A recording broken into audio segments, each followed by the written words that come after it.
Es licenciado en Química y Biología de la Universidad Libre de Colombia, zootecnista de la Universidad Nacional de Colombia y magíster en Desarrollo Rural de la Universidad Pontificia Universidad Javeriana.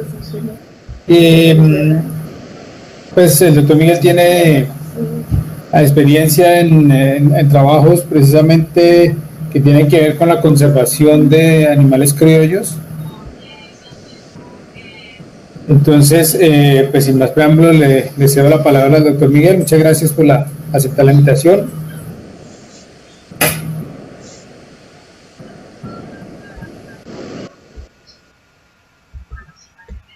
Buenas tardes. ¿Están viendo mi pantalla?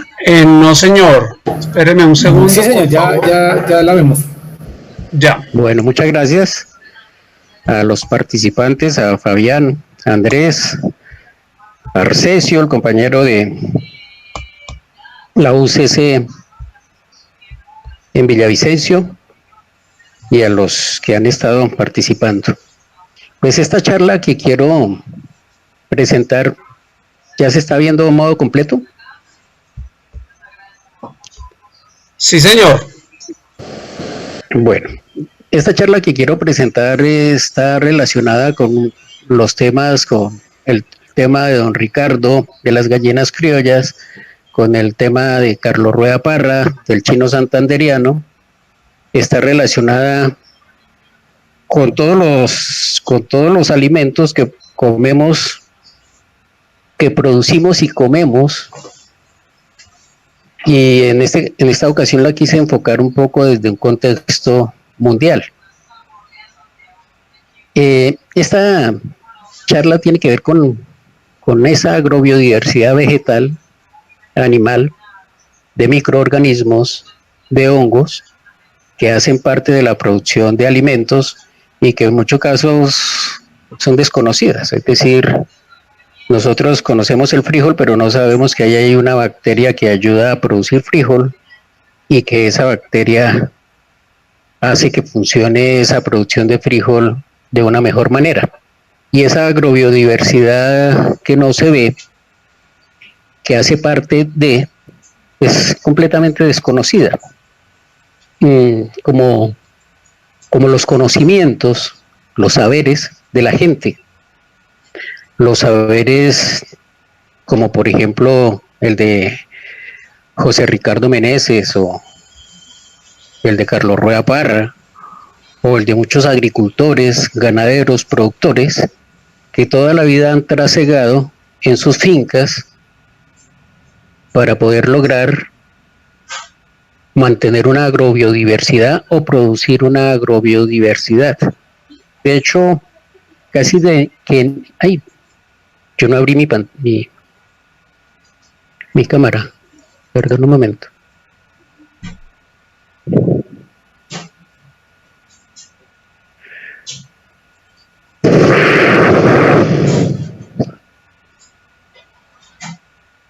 De hecho, prácticamente nada de lo que tenemos ahora ha sido el fruto espontáneo de la ciencia, sino que más bien de esta ciencia moderna ha sido el fruto del trabajo del ser humano en 10.000 años de agricultura. 10.000 años de agricultura en los ecosistemas. Y en los ecosistemas donde están los seres bióticos y abióticos y donde el ser humano interactúa permanente con él. A partir de dejar de ser nómadas y comenzar a construir una relación en el ecosistema de intercambio, pues terminamos transformándolo y convirtiendo, en el caso, en un paisaje, convirtiendo ese ecosistema en un paisaje transformado por el ser humano. Todos esos vegetales transformados por el ser humano y esos animales transformados por el ser humano, para que se forme una biocultura de la producción. Pongo aquí como el caso del café nuestro. No habían sino montañas en los Andes, se trajeron las semillas de café, la gente aprendió a cultivar el café, aprendió a manejarlo, alrededor de ese café armó una agrobiodiversidad. El mismo café se convierte en una agrobiodiversidad que el ser humano utiliza y que se convierte en un patrimonio cultural que nos identifica y nos representa. Digamos que la agrobiodiversidad lleva 10.000 años construyéndose. De acuerdo con Casas, en el 2019, el concepto de agrobiodiversidad comprende 3 dimensiones.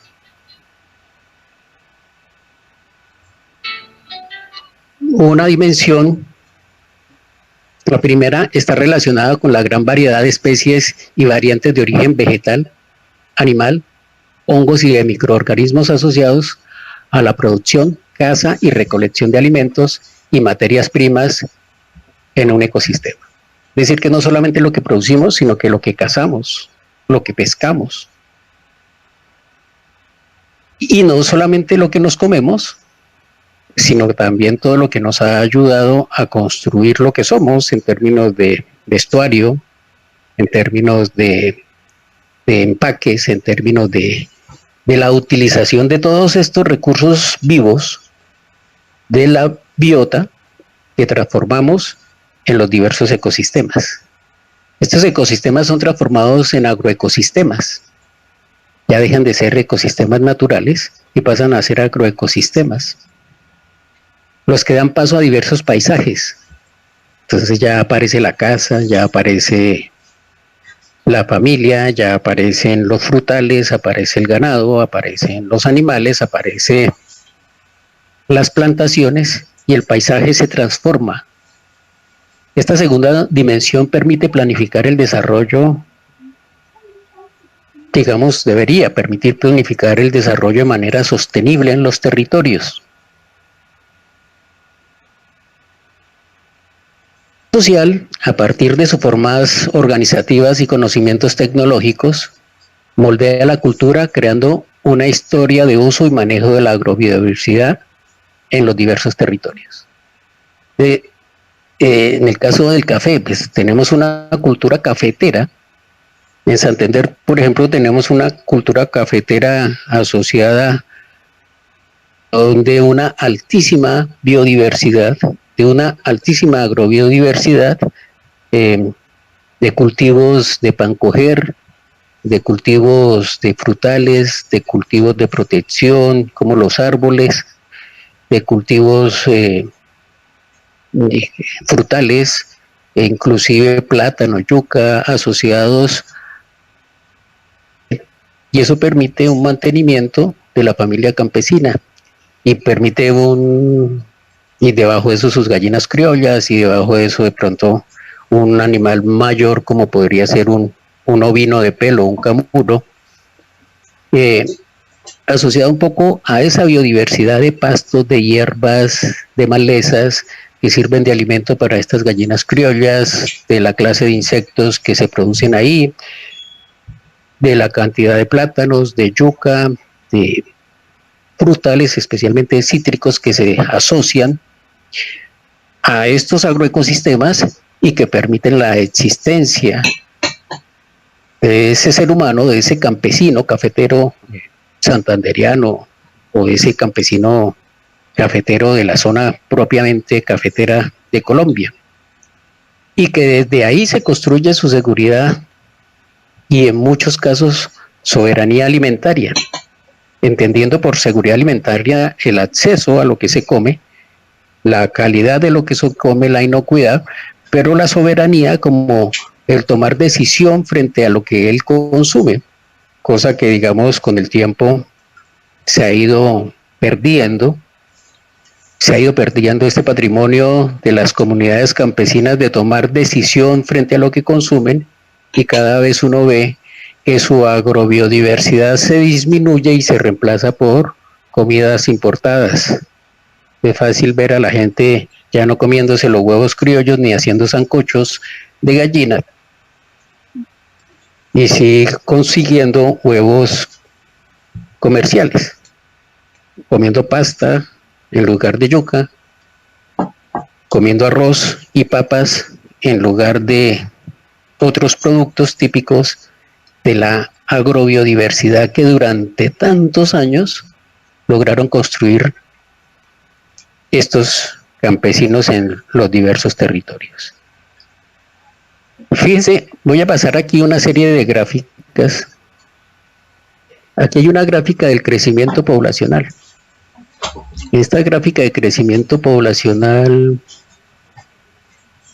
tenemos desde 1700, 1750, cómo va avanzando el crecimiento de la población. Digamos que antes de 1700 la curva era muy aburrida y era muy monótona porque no había mucha población, no había más de 500 millones de habitantes. Pero hacia 1700, 1750, cuando empieza la revolución industrial, esa revolución industrial permite la transformación de la producción agropecuaria y permite ir creando materiales de resistencia como los antibióticos y en la parte médica, y esa revolución industrial también permite que se produzca más comida, la población comienza a crecer. Y en la medida que empieza a crecer esa población, en la medida que esa población empieza a crecer, pues va consiguiendo más recursos del ecosistema. Recursos alimentarios, animales, plantas, microorganismos, hongos, que hacen parte de la dieta, y unos que se sabe que son visibles y otros porque no son visibles. Pero finalmente la gente, miren ustedes, en este momento, aquí recuerdo mucho cuando llegamos al habitante, 5.000 millones de habitantes en el planeta, era 1987 y se celebraba el habitante 5.000 millones. Y nosotros teníamos, no recuerdo qué edad, pero yo sí recuerdo que era lo que decían, pues la gente celebraba que llegamos al habitante 5.000 millones. Y miren lo poquito que ha pasado de 1987 al 2019, 2021, y estamos hablando de 7.700 millones de habitantes. De una población que prácticamente creció 50% en este periodo, pasó de 5.000 a 7.000. Y se espera que más o menos para el 2050 haya alrededor de 10.000 millones de habitantes. Todos seguirán y todos seguiremos haciendo uso de los recursos naturales, y todos esos recursos naturales estarán asociados a lo que nosotros utilizamos en términos de energía, en términos de infraestructura, de vías, de carreteras, de casas, de ciudades, de todo esto, pero también de alimentos y de agrobiodiversidad. Y entonces casi que la respuesta de la ciencia es: produzcamos más a partir de la biotecnología, produzcamos más a través de la química de síntesis, y ahora vamos a ir viendo unas consecuencias de lo que ha estado pasando. Quiero señalar que en esta otra curva está como la rata de crecimiento, que más o menos se da para 1960, el punto más alto donde la gente se reproducía. Aquí en Santander, por ejemplo, para esas épocas de 1950, 1960, era cuando las mujeres tenían 10, 12, 14, 18 hijos, porque se necesitaba mucha mano de obra, cultivo del tabaco. Y como eso implicaba muchísima mano de obra, pues, y era escasa, pues había que tener hijos y eso se podía sostener. Pero finalmente, pues esta rata de crecimiento va disminuyendo, y va disminuyendo pues a un ritmo menos acelerado el crecimiento de la población.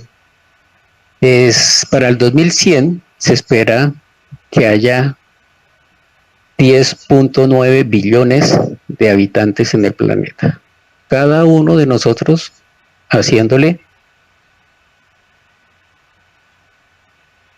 peticiones a la Tierra. Y mire lo que ha pasado con la Tierra. Uso global de la Tierra desde el año 1000 antes de Cristo. Entonces aquí vemos una curva, una serie de curvas que nos muestra, por ejemplo, lo urbano que está acá, las ciudades, los pueblos, qué tanto se usa de la tierra, qué tanto, miren ustedes que en el año 1000 antes de Cristo, pues prácticamente eso de lo urbano y de los poblados no se notaba. Luego por ahí ya hacia 1500 algo, comienza a notarse el crecimiento de lo urbano, de los poblados, pero desde antes ya comenzamos a hacer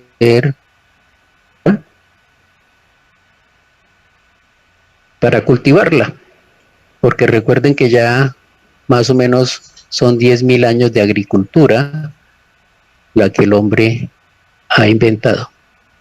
Ha domesticado las plantas y los animales y ha comenzado a desarrollar la agricultura, y un poco mayor ya desde el año 1000 antes de Cristo, antes que la agricultura, el uso de la tierra para pastos, para ganadería, la domesticación de los animales, especialmente en Europa, en África, en Asia, los bovinos, el bos primigenius y las ovejas y las cabras, y comienza a desarrollarse ese uso del suelo que ahora en 1900, digamos, va cambiando. 1730, el 2012 al 2015, digámoslo, el uso del suelo en lo urbano del 100% en el mundo, 1.65% corresponde a lo urbano, 6.96, casi 7% a pueblos, a tierras de cultivo, 14%, pero fíjense cómo va aumentando la brecha entre lo agrícola y la ganadería, que el uso de la tierra total para esta época está en un 26-27%. Tierra seminatural todavía un 24%, bosques un 11%, tierra salvaje 12%, hielo permanente 1.94%. Decir cómo en estos 10.000 años, pero sobre todo a partir de 1700, cuando estábamos señalando, cuando comienza la revolución industrial, comienza ese desarrollo, y la curva de crecimiento para el planeta es así, pero la curva de uso de los recursos naturales, especialmente de los pastizales y de las tierras de cultivo y la formación de pueblos, comienza a crecer de manera diferente, porque se necesitan más animales para la gente. Si ahorita mismo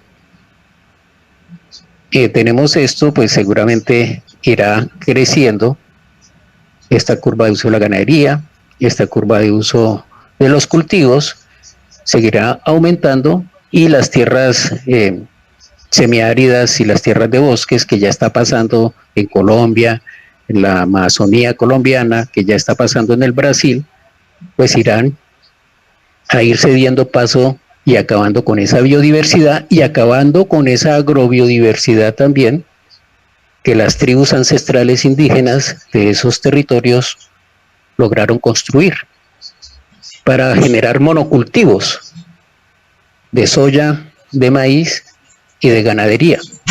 Pero toda esa biodiversidad y esa agrobiodiversidad típica de las tribus ancestrales, pues termina cediendo y dando paso a los monocultivos. Y lo más triste, pues, a una sola vaca o menos de una vaca por hectárea, como sucede en el caso de la ganadería colombiana. Fíjense ustedes, por ejemplo, que aquí está uso global de la tierra para la producción de alimentos. Entonces lo primero que miramos es toda la Tierra. El 29% de la superficie terrestre, este es el 29% y este sería el 71% que corresponde a los océanos. Pero de este 29% de tierra, básicamente lo que se está utilizando para esta superficie de la Tierra es la que estamos utilizando para vivir.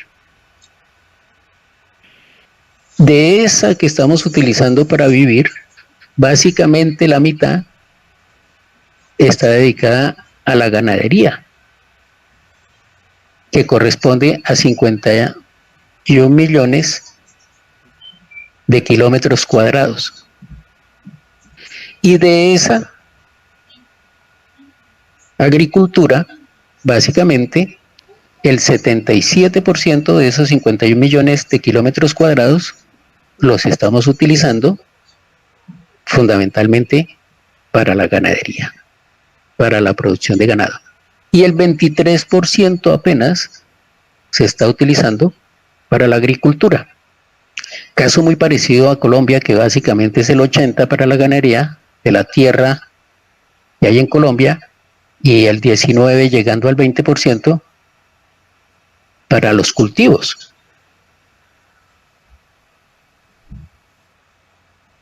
De esa tierra dedicada a la ganadería, las calorías que recogen los seres humanos, en términos de ganadería, apenas recoge el 18%, pero de ese 23% de tierras, de esa superficie de la tierra del planeta, se recoge el 82% en calorías, o sea, significativamente mucho más grande las calorías en términos de eficiencia de producción de alimentos que ofrece los cultivos frente a la ganadería en términos energéticos. Y las proteínas aumentan un poco el aporte a un 37%. Sin embargo, el 63% de la proteína de las tierras cultivadas proviene de los vegetales. Entonces esto lo pone uno a pensar un poco sobre cómo se debe usar la tierra y cómo se deben usar los alimentos. Porque finalmente estamos extendiendo la ganadería sobre las selvas tropicales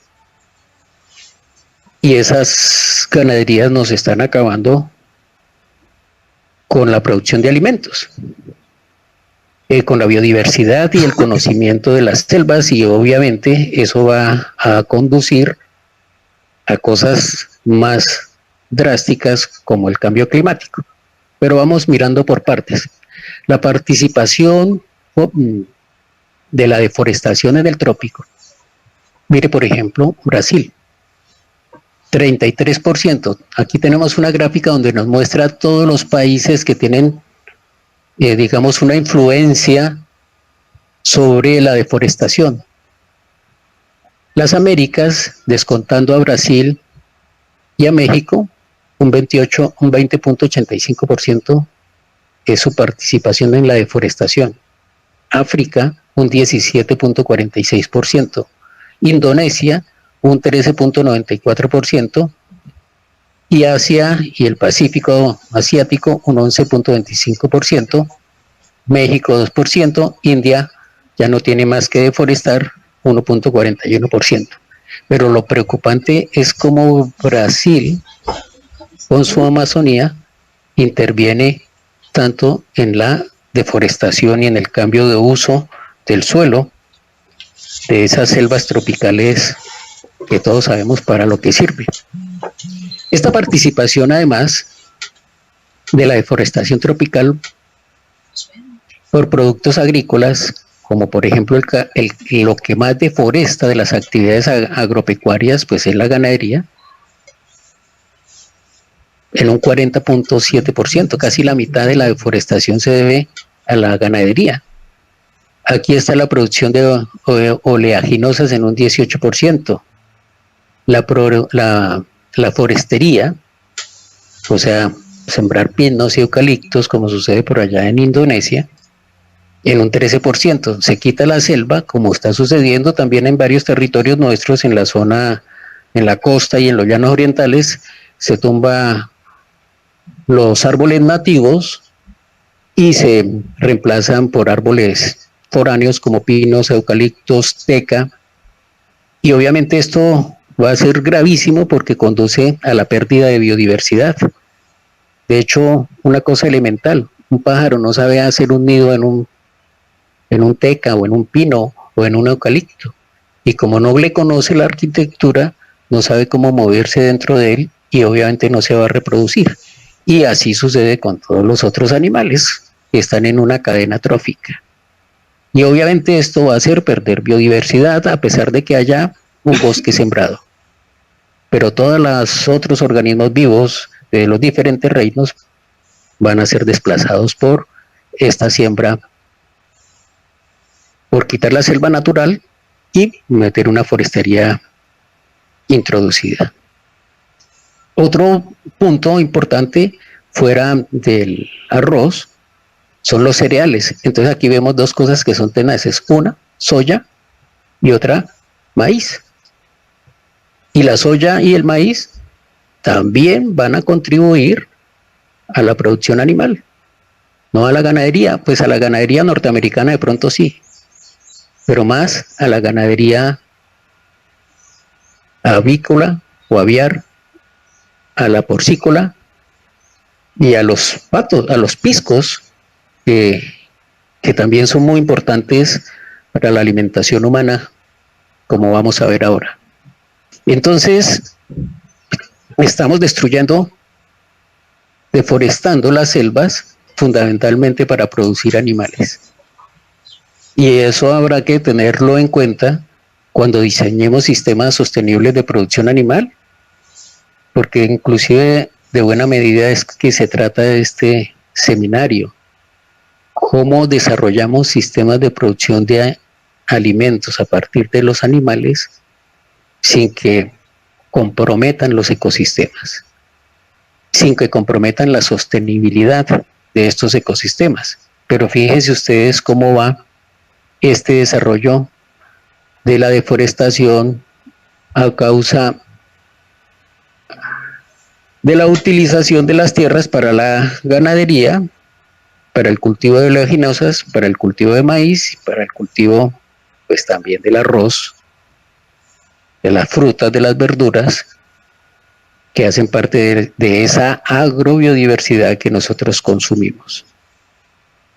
También aquí va a aparecer que mucha tierra de esta tropical va a comenzar a ser utilizada para la producción de azúcar, de caña de azúcar, y esta va a tener un fin tenaz, que es o producir azúcar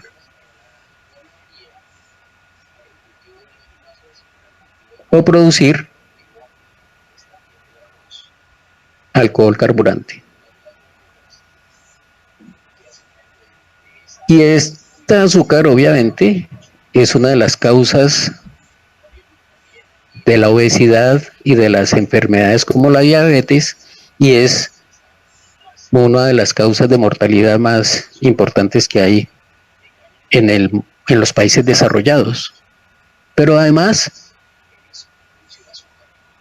es altamente adictiva y las personas que consumen azúcar no la quieren dejar y la consumen a cada instante. Ahora miramos un poco eso.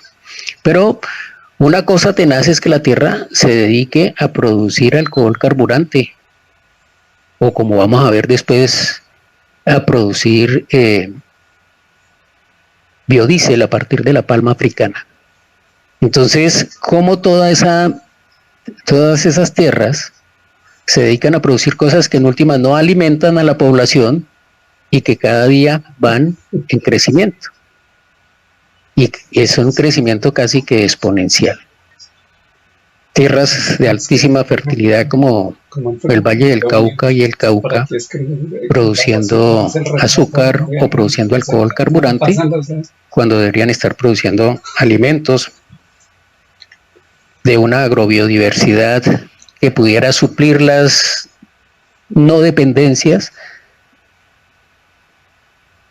de materiales que se utilizan, por ejemplo, para la alimentación de los cerdos, de las vacas de leche, de los pollos, de las gallinas ponedoras, como el maíz y la soya, cosa que hacía hace muchos años y que el ICA investigaba perfectamente la producción de sorgo, de maíz, de soya en el Valle del Cauca, y que era la fuente principal de la producción de alimentos balanceados para la alimentación de los monogástricos en Colombia, y que en estas condiciones, por ejemplo, de paro camionero, vemos que no se pueden transportar y vemos que la gente no puede criar sus pollos o que tiene dificultades con la alimentación de las gallinas, y comienzan a haber unas crisis, y obviamente porque no se tiene una seguridad y una soberanía alimentaria del territorio. La ganadería deforesta a partir del ganado, deforesta 2.11 millones de hectáreas en el lapso del 2010 al 2014. Las semillas de oleaginosas, casi 1 millón de hectáreas. La explotación forestal, 678.744 hectáreas. Y otros cereales como el maíz, fundamentalmente, 445.902 hectáreas.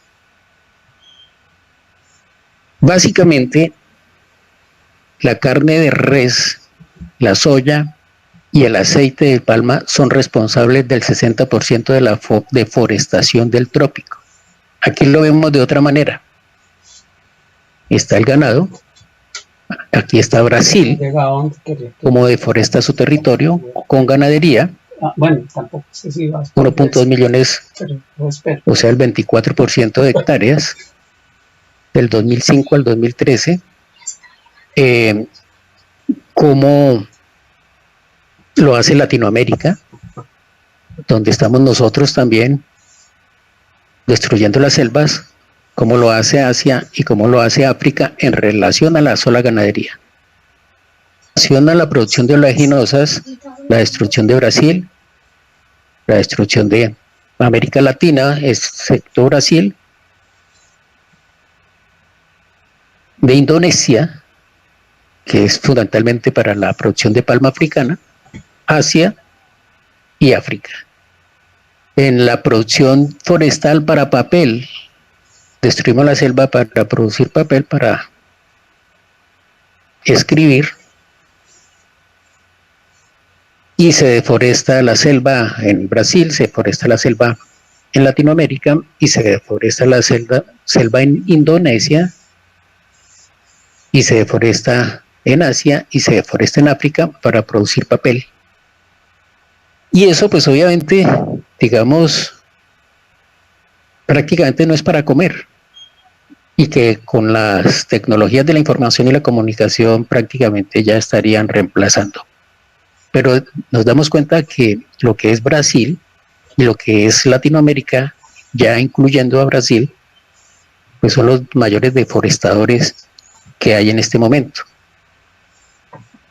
Miren ustedes aquí otra cosa que comienza a crecer mucho, y es el crecimiento de la producción de palma africana. Aquí tenemos el mundo cómo crece con su palma africana. Hasta el 2018 una curva de crecimiento acelerada, y aquí vemos la producción de aceite vegetal en el mundo, que prácticamente es con palma, con el fruto con la nuez de la palma, con los cultivos de soya, una curvita acá chiquita de aceite de sésamo, que es más para los hindúes por su cultura, lo de ajonjolí, y el aceite de coliflor. Y aquí tenemos la colza, o sea, el aceite se produce con colza, se produce con soya, se produce con palma africana, y el mayor productor de aceites es la palma africana, con un crecimiento mayor que va a seguir avanzando. Aquí estamos en el 2014, pero eso va a seguir avanzando. En Colombia ocupa el cuarto lugar. No es mucho, 1.63 millones de toneladas, ¿qué? 163 millones, no, 1.63 millones de toneladas produce Colombia de palma africana. Tailandia produce 2.78, Malasia 19.52, Indonesia 40.57 y Colombia ocupa el cuarto lugar. Me sorprendió ver a Guatemala en el quinto lugar. Me sorprendió que siendo la palma africana no haya más palma africana en África. Quinto lugar para Nigeria, sexto lugar para Guatemala, para Guinea, el séptimo lugar, y aquí aparece otro país latinoamericano, que es Ecuador, tercer país latinoamericano que es Ecuador, Colombia, Guatemala, Ecuador, Brasil también metiéndose ya al cultivo de la palma africana, porque es algo que está creciendo fundamentalmente para producir. ¿Quién consume? Aquí me hace falta quién consume. Pues quien más consume es China, India, después Rusia, después India, China, después Estados Unidos, después Rusia, uno que otro país africano, y nosotros estamos como por aquí en este lugarcito de consumo de 250 toneladas de palma africana. La estamos convirtiendo ¿en qué? En alimentos, un 68% se convierten en alimentos, especialmente para producir margarina, chocolates, pizzas, panes, aceites de cocina.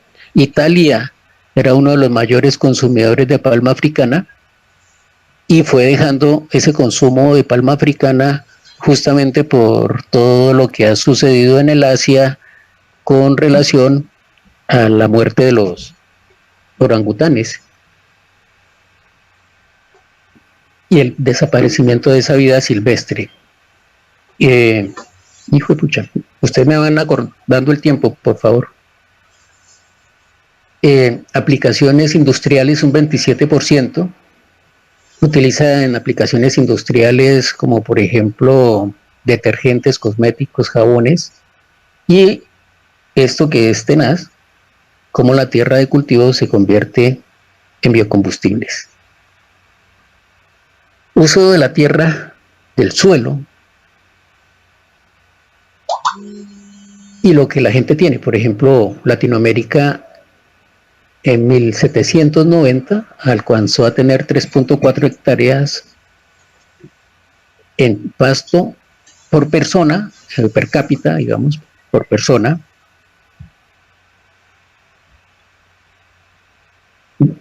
Aquí hay como una historia, ¿no? Digamos Europa, que está acá,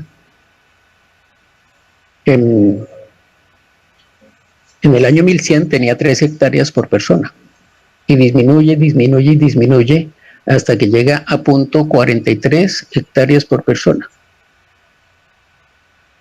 El mundo pues también sigue disminuyendo y el mundo tiene 0.86 hectáreas por persona, pero América Latina tiene 1.16 hectáreas por persona, o sea que Latinoamérica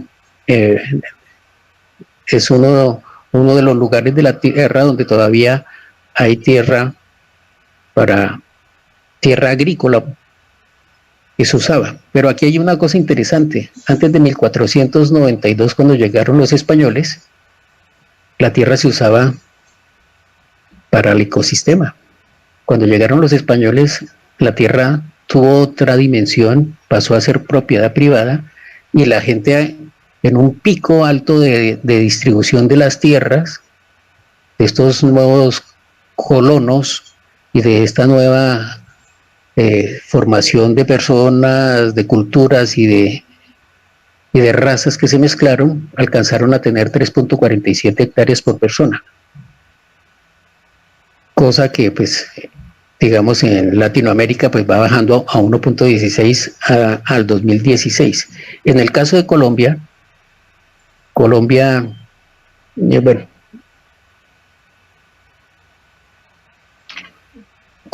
hay una cosa curiosa. Uruguay tiene más tierra per cápita, Argentina lo secunda con la tierra per cápita. Colombia, Uruguay, Argentina, Brasil, Colombia, Chile, en términos de estos países que seleccioné, de los que tienen bastante tierra por persona, 4.06 personas en Uruguay de tierras que se pueden cultivar, pues es muy interesante. Argentina 3.35 que pueden cultivar o que se puede tener ganado, y Colombia pues está ahorita con 1 hectárea por persona.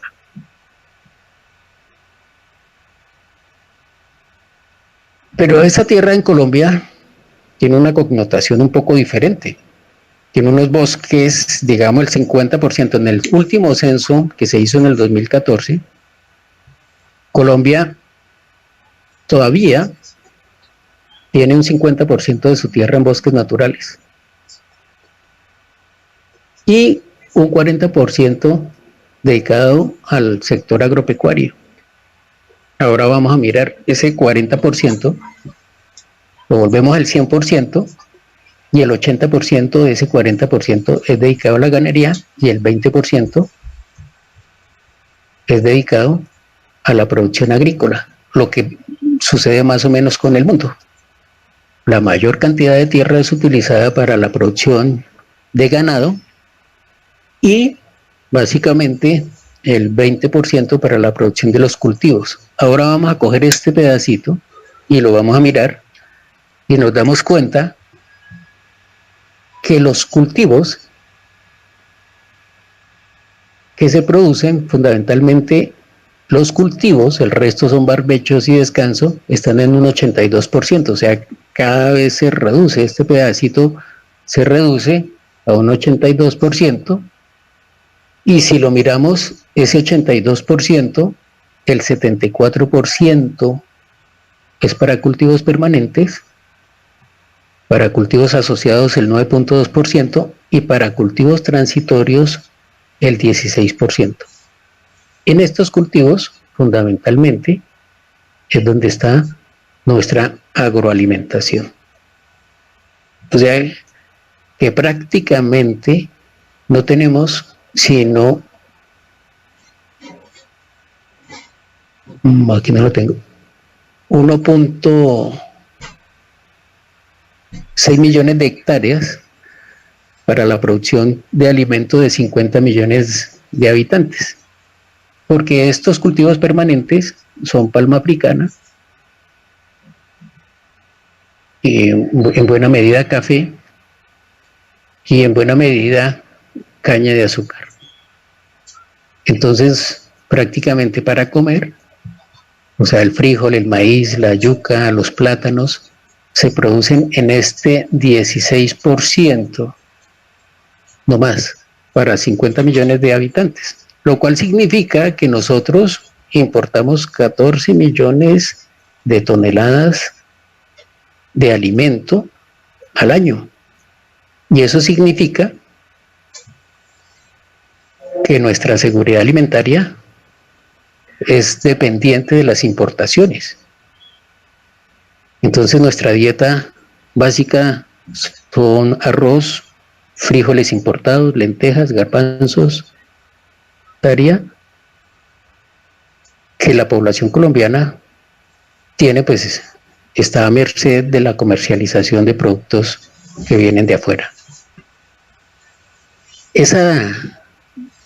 Y eso transgrede un poco los sabores y los saberes, porque la gente, los campesinos, se les van desapareciendo, se va envejeciendo el territorio, los jóvenes están saliendo de las zonas rurales, se están quedando los viejos y los viejos se están quedando con sus conocimientos y no hay generación de reemplazo que sepa cómo cultivar la tierra y que sepa cómo manejar estos suelos.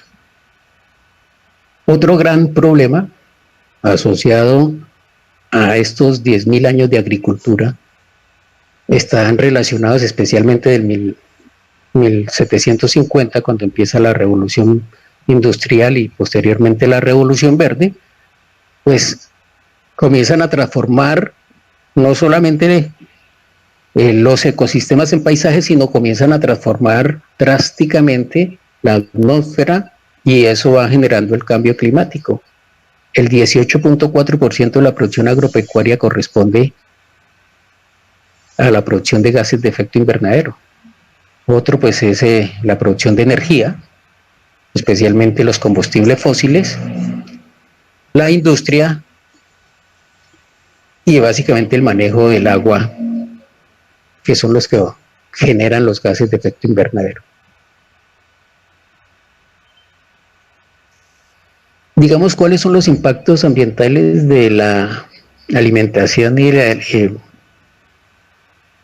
producidos por la alimentación? Los alimentos representan más de una cuarta parte, o sea, el 26% de las emisiones mundiales de gases de efecto invernadero.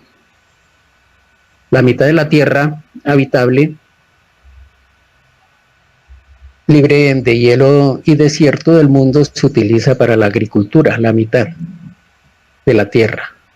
El 70% de las extracciones mundiales de agua dulce se utilizan para la agricultura. El 78% de la eutrofización global de los océanos y el agua dulce proviene de la agricultura. El 78%. O sea, estamos cambiando la biodiversidad y la agrobiodiversidad, como en el caso nuestro de los ríos contaminados, donde ya no se puede pescar, donde ya no hay donde recurrir a una forma de seguridad alimentaria que existía.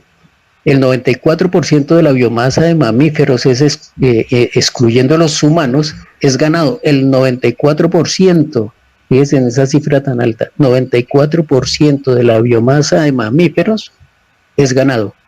Esto significa que el ganado supera a los mamíferos salvajes en una relación de 15-1. Y de las de 28.000 especies que están amenazadas de extinción, la agricultura y la acuicultura representan una amenaza para 24.000 de ellas. O sea que prácticamente la agricultura y la acuicultura son señaladas como las que van a producir la destrucción de esas especies amenazadas en vías de extinción.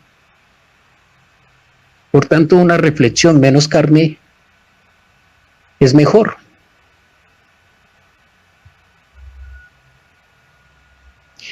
Es mejor que consumir menos carne, casi siempre es mejor para su huella de carbono que la carne sostenible. O sea, así se haga de manera sostenible, de todas maneras va a haber unos impactos ambientales. Tanto así que, por ejemplo, la producción de ganado contribuye en un 60% de los gases de efecto invernadero producidos por la agricultura. Y las ovejas también están ahí. Está la producción de camarones, de queso, está la producción de cerdos, está la producción de pollos, está la producción de huevos, está la producción de peces. Pero aquí hay unas cosas que son interesantes, como la agricultura con las leguminosas tienen valores positivos, fundamentalmente por la fijación de nitrógeno, y como la producción de nueces tiene valores positivos, o sea, negativos frente a la producción de gases de efecto invernadero, y que se convierten en una alternativa bastante interesante de lo que debería ser la agricultura, porque finalmente las nueces son árboles, y los árboles podrían, con esto que está contrarrestándose acá, tomar parte de los excesos y convertirse en sistemas silvopastoriles, como el caso de la macadamia, que algunas fincas manejan por las zonas del eje cafetero. Producen macadamia y al mismo tiempo producen ganado.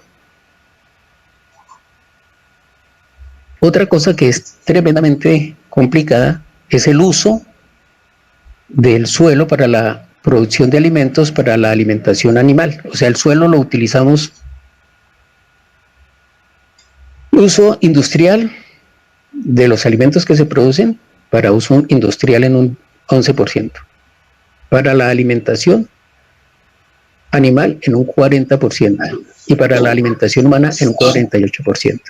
O sea que fundamentalmente estamos utilizando más, fundamentalmente este uso industrial son combustibles fósiles, estamos utilizando los alimentos vegetales que se producen fundamentalmente para los animales y para los carros y no para alimentar a las personas, contradiciendo la primera y segunda ley de la termodinámica del uso de la energía. Y somos ineficientes. Quedan 5 minutos, profe Miguel. Ok, pero como me quitaron unos pocos también.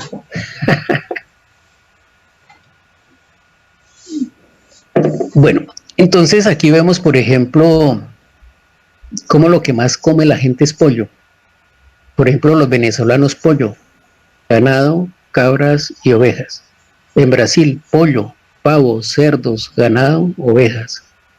Todo el mundo prácticamente, Colombia, pollo. El segundo lugar, ganado, cerdos, cabras y ovejas. Cuba, después de que se acaba la Unión Soviética, dejan de tener insumos y dejan de consumir pollo, porque este es interesante. ¿Por qué? Porque finalmente muestra cómo en una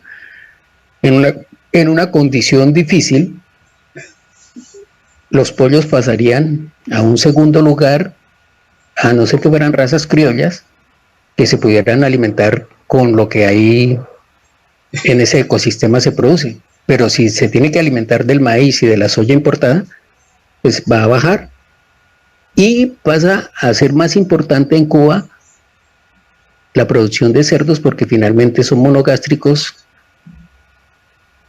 pero son omnívoros y van a aprovechar muchas más residuos vegetales y termina convirtiéndose y sigue creciendo la producción de cerdos.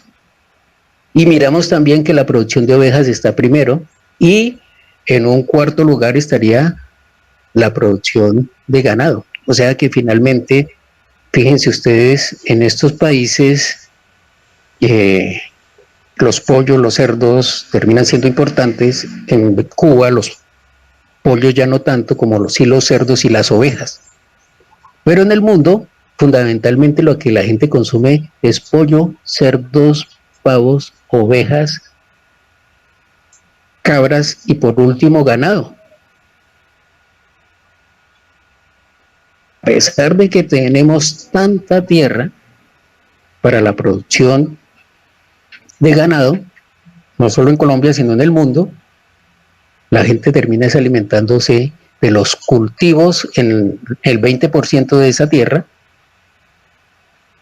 de los monogástricos. Fíjense ustedes, por ejemplo, China, pollo, cerdos, cabras, ovejas y ganado. Ahora, si a los chinos les diera por comerse las vacas con 1.400 millones de habitantes, no habría vacas que aguantaran, no habría ninguna producción que aguantara. Y sigue creciendo la producción de cerdos y sigue creciendo la producción de pollos, pero fundamentalmente por la soya y el maíz que vienen de Sudamérica, de Brasil y de Argentina, que se van para la China. Con eso se sustenta la alimentación de ellos. Cabras, que son lo que producen, pues están en un tercero y cuarto lugar. Y la ganadería, pues obviamente muy poquita. La que puedan producir, porque no tienen buenas tierras para eso, lo que puedan importar. Estados Unidos, pollo, pavo, cerdos, ganado, ovejas, cabra, fundamentalmente. Esto, aquí un poco también para hablar de la pesca. ¿Quiénes capturan?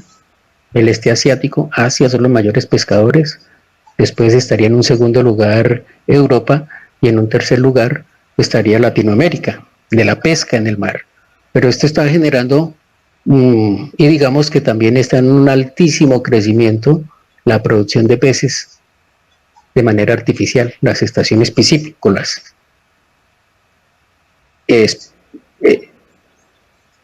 Pero eso, fíjense ustedes que está aquí, mientras, digamos, ya muy poco es la pesca sustentable y comienza a crecer una pesca, una sobreexplotación. Y esta tendencia cada día es mayor, y en la medida que va pasando los años, apenas estamos en el 2017, y si esta línea continúa así, pues se van a acabar los peces muy rápidamente, que ya saben ustedes con las flotas pesqueras de Asia, de Japón y de China, que ocurre por el lado del Pacífico latinoamericano. Y comienza a crecer, digamos, la producción de acuícola, comienza a pasar a la pesca, pero es que esta pesca es la que mantiene la producción acuícola. Entonces, ahí hay un problema tenaz, porque con la harina de pescados que se alimentan los pescados. Una cosa curiosa, que Japón es uno de los mayores consumidores de pescado tradicionalmente, siempre, sigue estando en primer lugar, pero ha disminuido el consumo de pescado, mientras que China ha aumentado rápidamente su consumo de pescado.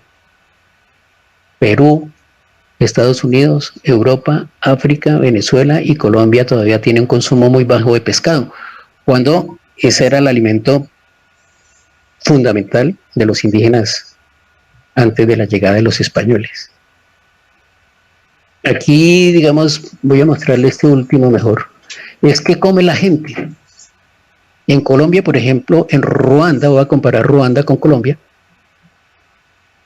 azúcar, los ruandeses consumen muy poquito, está esta línea, aceites y grasas vegetales tampoco consumen mucho, y hay una cosa supremamente interesante, que tienen un altísimo consumo de frutas, que tienen un alto consumo de raíces almidonadas, que tienen un alto consumo de leguminosas y que tienen un mediano consumo de cereales.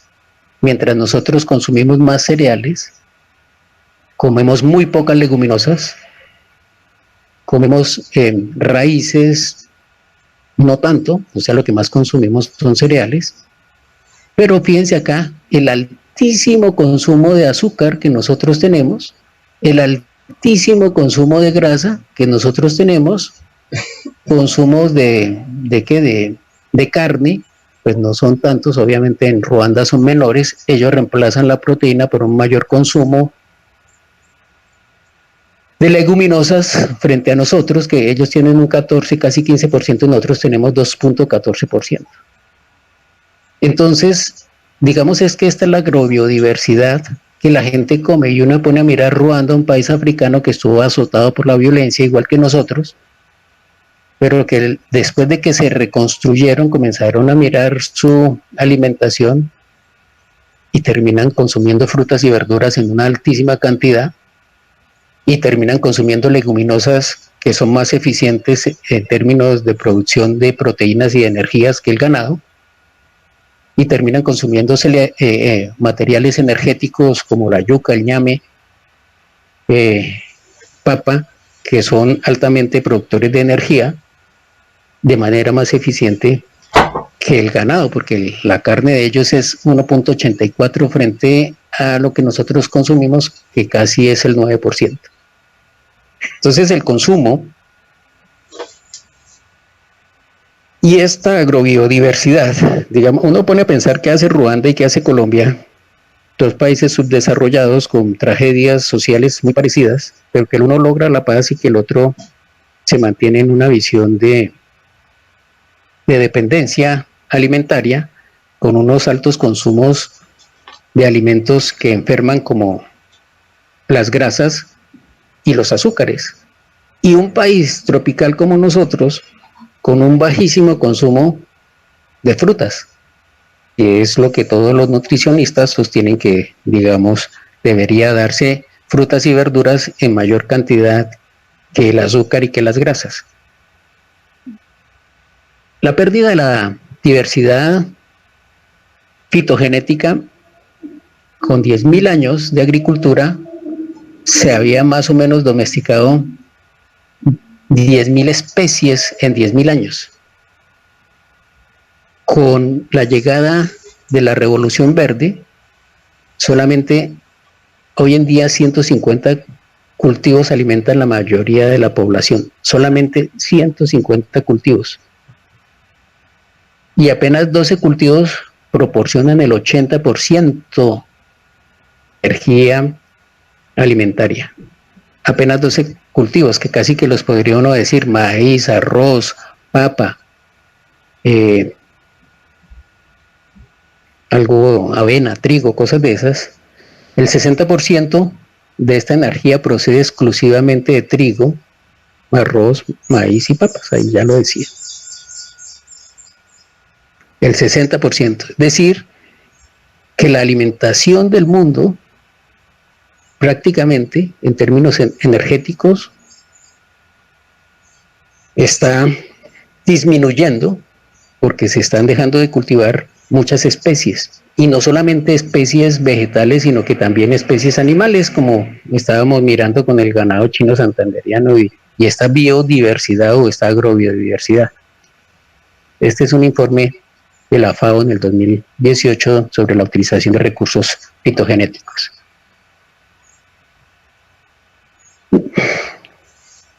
Un poco la historia aquí nos muestra una fotografía de área de Bogotá de 1956, donde en el Club Los Lagartos se mostraba algunas de los residuos arqueológicos de la producción de los indígenas de la sabana de Bogotá, y que fundamentalmente alguien la recreó y estaba ligada a los pantanos y a las inundaciones.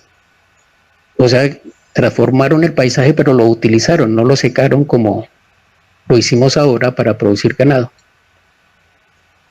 Conocimiento y un saber sobre la utilización y la producción de alimentos, seguramente un poco más sostenible, como lo hacían los mexicanos en las famosas chinampas, que aún se conserva esta clase de cultivos en medio del agua, donde además de peces se producían cultivos, o lo que hacían los peruanos con sus famosos laboratorios de mejoramiento de semillas, o con el rescate de estos sistemas de producción ancestrales ligados al manejo del agua. En Colombia, fundamentalmente, estamos perdiendo pues de esta agrobiodiversidad ganadera, soportado como en los diferentes ecosistemas de más de 400 años, la alimentación de la población. Ahí vemos el balanco orejinegro de la zona paisa de Antioquia y del eje cafetero.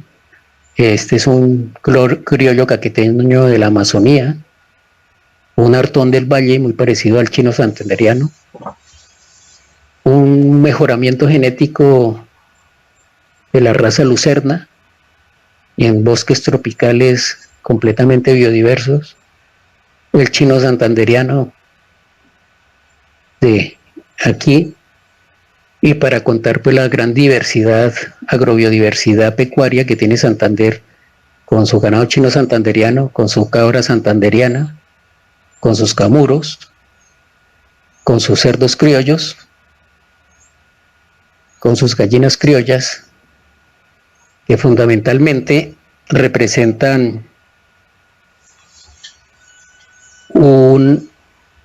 unos saberes, una tradición, una forma de alimentarse que el pueblo santanderiano por más de 400 años utilizó, y que hoy en día no solamente las razas, sino los conocimientos de esa agrobiodiversidad que puede ser la respuesta para el cambio climático, se está perdiendo. Lo más tenaz, o sea, es tenaz que se pierdan las razas, pero detrás de esas se pierde su conocimiento de su uso, de su manejo, de su forma de preparar, de la cocina, de esa cocina y esa culinaria típica que representaba la cultura santanderiana en términos de sus famosas pipitorias, de su carne oreada, de su sancocho de gallina, de sus tamales, en fin. Esa es mi charla, queridos compañeros. Muchísimas gracias, profe Miguel. Estamos un poquito pasados de tiempo, creo que nos quedan como unos 5 minuticos para preguntas. No sé si, doctor Andrés, si hay alguna pregunta que debamos resolver, si usted quiere formular alguna pregunta. Gracias, doctor Fabián. De parte del chat no tenemos preguntas. Pues le cedo la palabra a algún otro colega que quiera hacer alguna pregunta, y si no, pues yo ahorita le formulo alguna. Vale. Yo tengo una pregunta para el profesor Miguel. Digamos, parte de lo que usted está mencionando tiene que ver con los procesos de transculturización, ¿no? Y al final perdemos un poco de nuestra propia soberanía alimentaria, de nuestros propios platos, y pasamos y dejamos de comer lo criollo, lo típico, y terminamos comiendo cosas, digamos, que han sido desarrollados por culturas de alguna manera más fuertes y más poderosas, y casi que es un proceso global, ¿no? Que todos terminamos comiendo papas a la francesa y hamburguesas, ¿cierto? En ese proceso de transculturización. Usted, digamos, cree que ese proceso, que lo hemos visto en el país, ha sido tan marcado, por ejemplo, como ha ocurrido en México, que ha tenido un proceso bastante fuerte, que ha terminado, por ejemplo, con temas de obesidad en la población y demás? ¿Cómo lo ve usted aquí en el país? Y pues yo creo que sí. Digamos que cuando yo llegué a Santander hace más o menos 30 años, yo me aterraba de que la población era delgada. Y a pesar de que uno ve que la gente consumiera carbohidratos como yuca, mucha yuca y carne, pues uno no la veía tan obesa. Pero en estos últimos 30 años la población ha ido volviéndose un poco más obesa, y seguramente con enfermedades cardiovasculares y tal. Y yo visitaba mucho el campo porque ese era mi trabajo, hacer asistencia técnica por esas zonas de San Gil, Socorro, y la gente comía cosas interesantes, arepa de maíz, pues comidas muy ricas, típicas santanderianas. Y ahora uno va a esa misma finca y allá le ofrecen pastas, arroz y papas, y huevos industriales.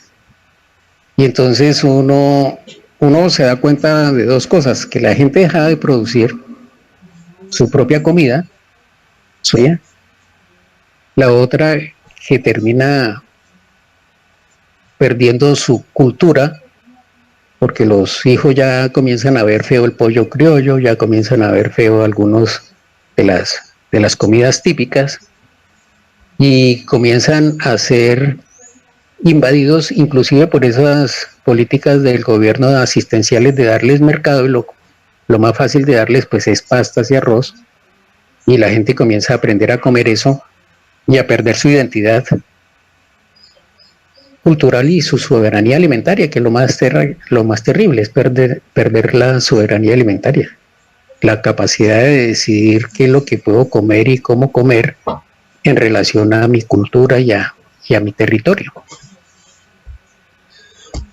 Usted mencionaba que el consumo de carne, digamos, deberíamos tener un consumo de carne más bajo, porque pues así fuera carne sostenible o carne ecológica, pues de todas maneras íbamos a tener unos impactos medioambientales. digamos, nuestro consumo de carne frente al consumo de carne de países industrializados, pues es bastante bajo. Sí. Y hablo de general de carne de res, de pollo, de cerdo. ¿Usted qué propone? ¿Disminuir ese consumo nacional más? ¿Estamos bien frente a un estándar internacional? ¿O aún así nuestro consumo es alto?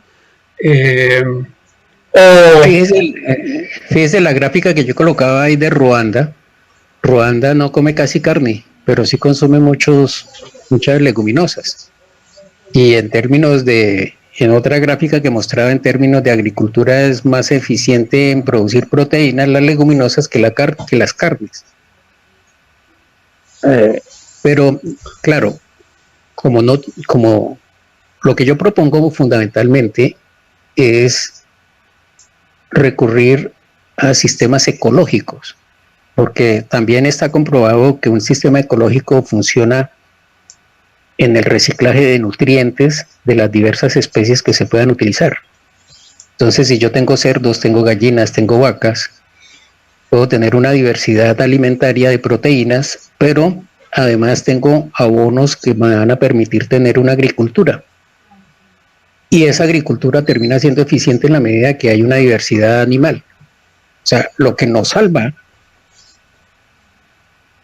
va a salvar, digamos, al planeta de todo este cambio climático, en esencia, es aumentar la biodiversidad, la capacidad de carga, es decir, devolverle las tierras a la selva y volvernos, los que son ganaderos, volverse más eficientes en la producción de ganado, como lo son los medianos productores, en buena medida.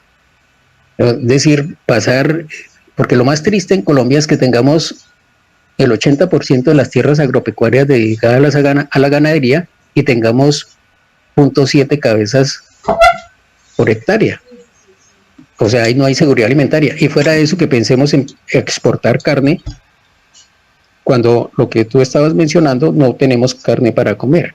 O sea, pensar que hay que exportar carne cuando la gente no tiene para comer carne. Lo que yo propongo son más o menos 36 millones de hectáreas dedicadas a la ganadería. Lo que yo propongo es disminuir a 10 millones de hectáreas en ganadería. Tener otras 10 millones de hectáreas para la agricultura y las 16 restantes millones de hectáreas dedicadas a devolvérselas a los bosques naturales, porque necesitamos quien capture carbono y necesitamos quien produzca oxígeno, pero fundamentalmente la tarea de los bosques tropicales es capturar carbono. Pero si nosotros tenemos 10 millones de hectáreas en ganadería, tenemos que aumentar la ganadería y volvernos eficientes y tener 5 cabezas por hectárea, lo cual daría un inventario ganadero de 50 millones de cabezas. O sea, que duplicaríamos el inventario ganadero actual. Y eso ya está comprobado que se puede hacer con sistemas silvopastoriles, con manejos de pastos. La gente en el eje cafetero maneja bastante bien la producción de cargas animales importantes con pastos eficientes, porque otro de los elementos que contribuyen a la sostenibilidad no solamente es aumentar la biodiversidad, sino aumentar el uso de la energía solar, el aprovechamiento de la energía solar. Entonces tenemos que producir plantas que sean más eficientes en capturar energía solar. Y esas ya están inventadas. La caña de azúcar es una de las más importantes, los pastos de corte. La yuca, y la yuca con sus altísimos niveles de proteína en la hoja y con su altísima producción de energía, permiten plantas eficientes en producir proteína para los animales que no dependan del maíz, de la soya, para alimentarlos. Pues hay como las mismas hojas de yuca, o como la Titonia diversifolia, y pastos eficientes en producir energía también, como los pastos mejorados o el pasto estrella que ya tenemos.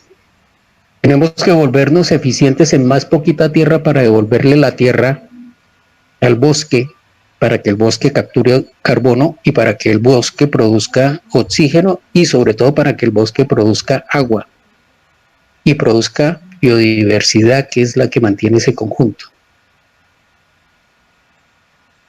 No debemos seguir haciendo las cosas mal. Ahora, en el mundo de los países desarrollados sí deberían dejar de consumir tanta carne, porque además no la saben producir y no la pueden producir eficientemente, es decir, sosteniblemente. Es una producción de carne que depende de los combustibles fósiles, y al depender de los combustibles fósiles es altamente contaminante, no solamente por los gases de efecto invernadero de la ganadería, sino por la cantidad de energía que se requiere para producir ese maíz y esa soya y esos granos que se le tienen que suministrar a esos animales todo el año y especialmente en las épocas de invierno. No son eficientes energéticamente. O sea, aquí uno podría hablar que ganan 1000 gramos, 1200, que producen 50 litros de leche, pero cuando uno hace el cálculo frente a una vaca que produce 8 o 10 litros, 12 litros en Colombia, sin concentrados, pues es mucho más eficiente que una vaca de esas, los concentrados produciendo 40 litros. En términos de energía, el balance no debe hacerse por dinero, sino debe hacerse por energía. Y además esos países pues tienen esa producción elevada es porque es subsidiada. Y al ser subsidiada, pues no hay pérdida. Aquí la gente produce con lo que tiene. Y una forma de hacerlo de mejor manera es aumentando la biodiversidad, aumentando el uso o con plantas y con procesos guías de manera eficiente como la energía solar, con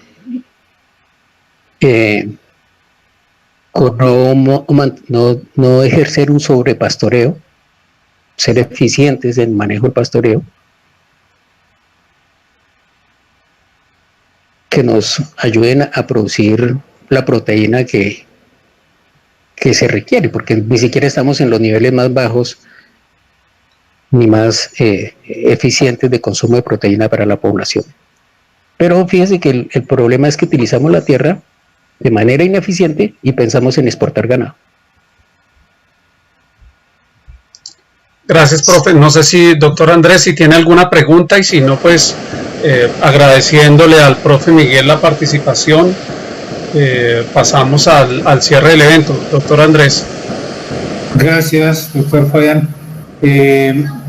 Pues muy interesante la charla del doctor Miguel, pues reúne una gran cantidad de información alrededor de la situación actual de la agricultura en el mundo, ¿no? Y pues no sé, yo tengo una apreciación sobre esto que podría sonar un tanto romántica o inclusive quijotesca, pero es decir, yo pienso que mientras el principal motor de cualquier actividad agropecuaria, o sea, pues no solamente agrícola, sino pecuaria también, pues siga siendo la generación de ingreso económico como principal objetivo, pues digamos que es muy difícil cambiar el modelo, ¿sí?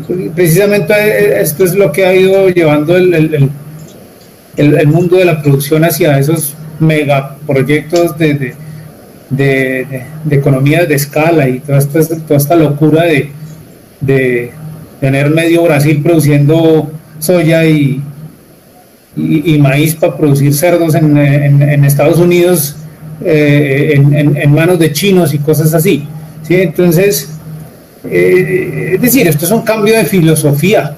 Entonces, pues no sé qué apreciación tiene el doctor Miguel en este sentido, pero es decir, si la concepción del sistema agropecuario, del sistema alimentario, no cambia un poco en ese sentido. Es muy difícil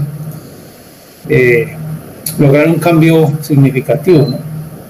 Claro, más cuando, digamos, eso es cierto porque finalmente, fíjense que hace unos años por ahí, en la época feudal y antes, la iglesia dominaba todo, el mundo conocido, era el mundo occidental, porque el chino, siendo más grande, no lo conocemos nunca, no lo conocimos y no lo dejan conocer tan fácilmente. Pero Galileo Galilei lo sacrificaron por hablar de sus teorías, porque la iglesia no creía en eso. O sea que la religión subyugaba la ciencia, y la ciencia que se producía era al servicio de la religión. Y ahora la ciencia está subyugada a la economía. Y la economía es la que maneja el mundo. Y fíjense ustedes, por ejemplo, que ahora se va a imponer producir carne por cultivo de tejidos en cajas de Petri. Y seguramente eso energéticamente no sea viable. Pero Bill Gates está apostándole a eso y tiene toda la plata del mundo. O sea que arrodilla la ciencia para eso. Cuando producir comida de otra manera, tal vez un poco más ancestral, lo que yo mostraba de las chinampas mexicanas, según los estudios, es la manera más eficiente que se haya inventado el ser humano para producir comida en poco espacio.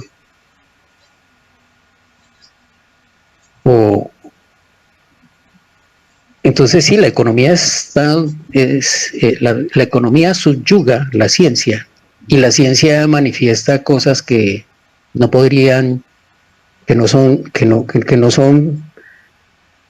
importantes para el crecimiento humano, como el ejemplo, por ejemplo, del tabaco y las tabacaleras, que durante 50 años señalaron que no se producía cáncer y contrataban científicos para que demostraran que eso no era cierto, cuando todo el mundo sabía que la gente estaba muriendo de